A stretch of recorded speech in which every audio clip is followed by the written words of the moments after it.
बच्चा फिल्म देख कर के हटता है तो वो वैसे ही शब्दों का प्रयोग करता है, जैसे चित्रों को देखता है वैसे ही चित्रों को अपने आसपास घटित करने का प्रयास करता है। समाज भ्रष्टता की ओर जाते जाते ग्लानि के एक अंतरा आकाश में डूब जाएगा और पूरा दुनिया अंधेरे में जगमग्न हो जाएगी। भारतीय कानून व्यवस्था में इस एक्ट को लाया गया ताकि बच्चों के साथ हो रहे सेक्सुअल हैरासमेंट के लिए न्याय दिलाया जा सके।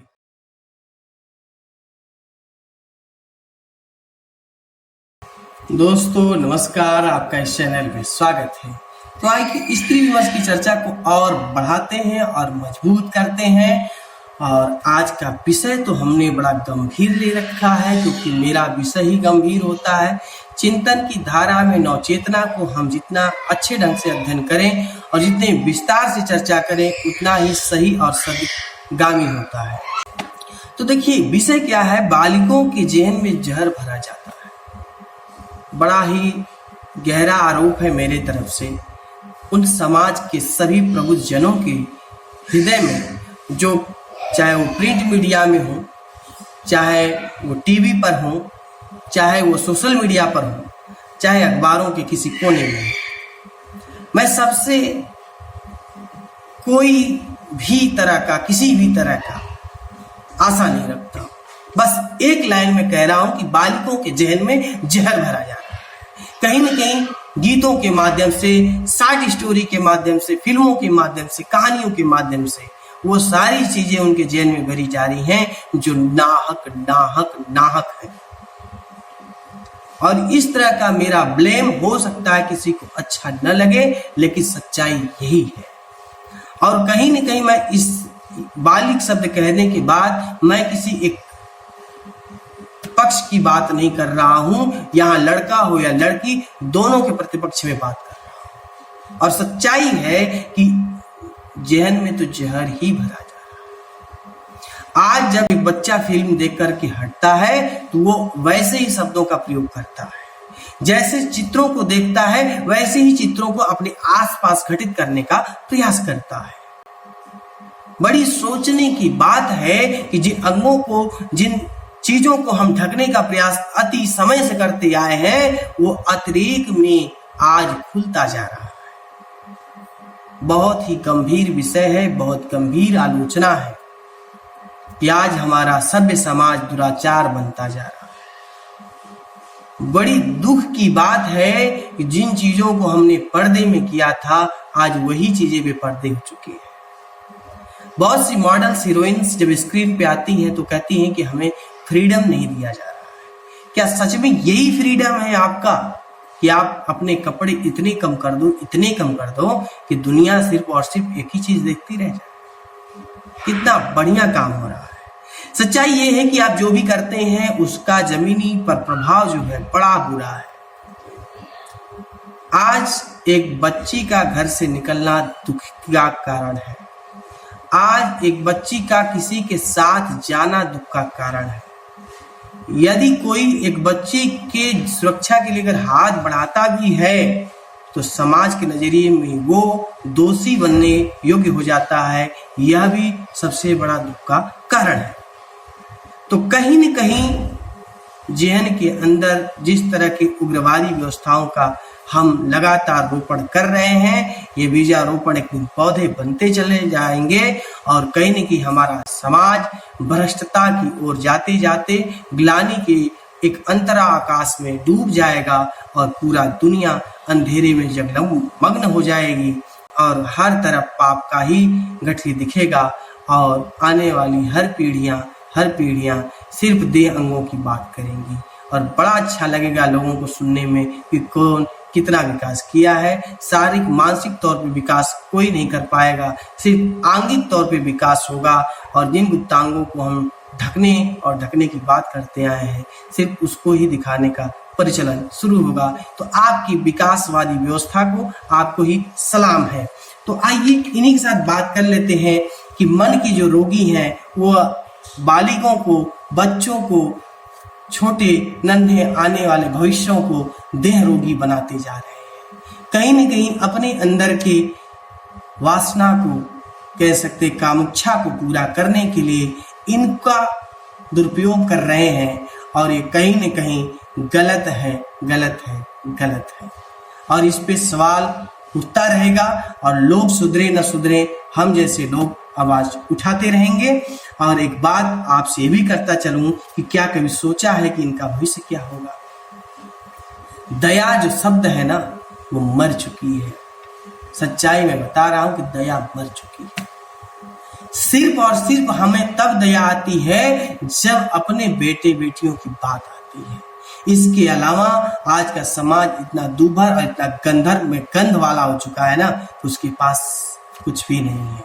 वो गंध में रहता है, गंध मचाता है और गंध करना पसंद करता है। और ये आपकी मानसिक गंदगी ने समाज के उन बच्चों के लिए बहुत बहुत बहुत कह सकते हैं कि दलदल से बड़ा दलदल बना कर रखा हुआ है, और बहुत ही गलत है। एक कहानी है, मैं उससे जोड़ता चलता हूँ। स्त्री विमर्श की कहानी है, मनीषा कुलश्रेष्ठ ने लिखा था फांस। उन्होंने उस कहानी में एक लाइन जोड़ी थी कि यूं चुनी जाती गालियों में लड़कियां, यूं चुनी जाती गालियों में लड़कियां, कोई रिश्ता उनके अख्तियार में नहीं रहता। अरे फांस कहानी आप पढ़िएगा और देखिएगा कि एक बच्ची के साथ उसके पिता द्वारा, उसके रिश्तेदारों द्वारा कितना अनैतिकता के साथ व्यवहार किया जाता है, कितने गलत तरीके से व्यवहार किया जाता है। चंद पैसे देने के नाम पर भी उसके देह का किस तरह से दुरुपयोग होता है, और वो फांस तब जाता है जब वो व्यक्ति मर के ऊपर जाता है। और ये बहुत ही कर्कश चाटा उन लोगों के लिए है जो बेटियों को केवल सुख भोग की व्यवस्था रखे हैं। मैं किसी के पक्ष या प्रतिपक्ष में नहीं कहूंगा, मैं सीधे रास्ता में बात करूंगा। यदि जो गलत हो रहा है, अनैतिक तक से जो भी किया गया है वो गलत है तो गलत है, लेकिन मैं आप सभी से आग्रह करूंगा कि एक बार कहानी फांस जरूर पढ़िएगा। साथ ही साथ मैं आज विशेष उस कानून व्यवस्था पर बात करने आया हूं जो बच्चों के साथ हो रहे गलत अनैतिक कार्यों के लिए लाया गया है, जिसे हम पॉक्सो एक्ट 2012 और साथ ही साथ 2018 के तहत हमने देखा है। आप जगह जगह इसके बारे में जान सकते हैं। भारतीय कानून व्यवस्था में इस एक्ट को लाया गया ताकि बच्चों के साथ हो रहे सेक्सुअल हैरासमेंट के लिए न्याय दिलाया जा सके। इसके अंतर्गत बहुत सी धाराएं हैं जिन पे विशेष धाराओं पे मैं चर्चा कर सकता हूं, जिसमें धारा 3, धारा 4, धारा 6, धारा 7, 8 और इसी तरह धारा 11 और कहीं की धारा 14 की भी बात की जाती है।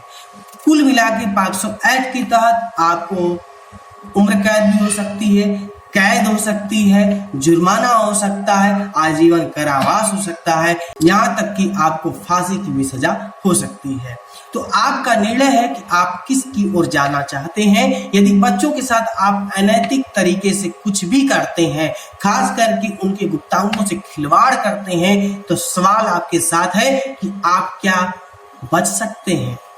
मैं दावा करता हूं कि आप बचेंगे नहीं। आपके ऊपर जब पॉक्सो एक्ट लगेगा तो आप किसी तरह से नहीं बचेंगे। इसके अलावा भी यदि बलात्कार, दुष्कर्म जैसी घटनाएं आती हैं 18 साल से कम बच्चों पर, तो वो भी हमारे यहाँ कानून है 376, कहीं एडी है, कहीं डी है। ऐसे बहुत सी चीजें हैं जहाँ पे कानून के तहत आपको सजा मिलेगी, बशर्ते ये है कि आपकी गुनाह सिद्ध होगी। अब ये है कि हमारे जो लीगल एडवाइजर हैं, जो कानून व्यवस्था के वक्ता हैं, उनकी कठोर से कठोर व्यवस्था बनती है कि हुए अत्याचार पर वो संज्ञान लेकर के कानूनी कार्रवाई करते हुए उस व्यक्ति को उस तक पहुंचाए और बच्चे द्वारा के ऊपर हुई जो भी अन्यायोचित व्यवस्था हुई है उस पर न्याय दिलाए और कहीं न कहीं बच्चों को बुरी आदतों से बचाए। साथ ही साथ माँ बाप से मैं आग्रह करता चलूंगा कि वह चाहे वो लड़का हो चाहे लड़की हो, उनको गुड टच और बैड टच के बारे में बताते चले, उनको आग्रहित करते चले, उनको दिखाते जाए कि ये ऐसा नहीं होना चाहिए। हम शरीर ही तो हैं, लेकिन शरीर में किसी से कितना भी व्यवहार कोई भी करता है तो इस बात का हमेशा ध्यान रखिए कि आपके कोहनी के ऊपर का इतना हिस्सा जो है इससे अगर आप छूते हैं तो इसे बहुत बुरा नहीं कहा जा सकता। मौके पे यदि कोई आपका गाल छूता भी है तो कुछ हद तक ठीक माना जाएगा, लेकिन सामने वाले की मानसिकता क्या है ये बहुत मायने रखती है। पेट का कोई हिस्सा कोई छूता है तो गलत है। कमर के नीचे से लेकर के ठिबुने के बीच की कोई अंग कोई छूता है, किसी भी हिस्से को छूता है तो वो गलत करता है। यदि पैर छूता है तो वो अलग मैटर है। तो कहीं न कहीं सामने वाले की निगाह और छूने की जो चित्तवृत्ति है ये हमेशा नुकसानदायक है और बच्चों के साथ होने वाले अनेक कार्यों के लिए पैक्सो एक्ट भारत में लागू है। बशर्ते ये है कि आप इस पे बच के चलें और कहीं न कहीं बच्चों के साथ अनैतिकता या सेक्सुअल हरासमेंट के लिए कोई आपका साथ देने को तैयार नहीं है। और कहीं न कहीं मैं फिर से उन इंडस्ट्री वालों को भी एक तमाचा लगाते चलता हूं कि आपके करदानी की वजह से पैक्सो एक्ट भी आया है और एक दिन वैसा भी आएगा कि आप लोग बैन हो जाएंगे।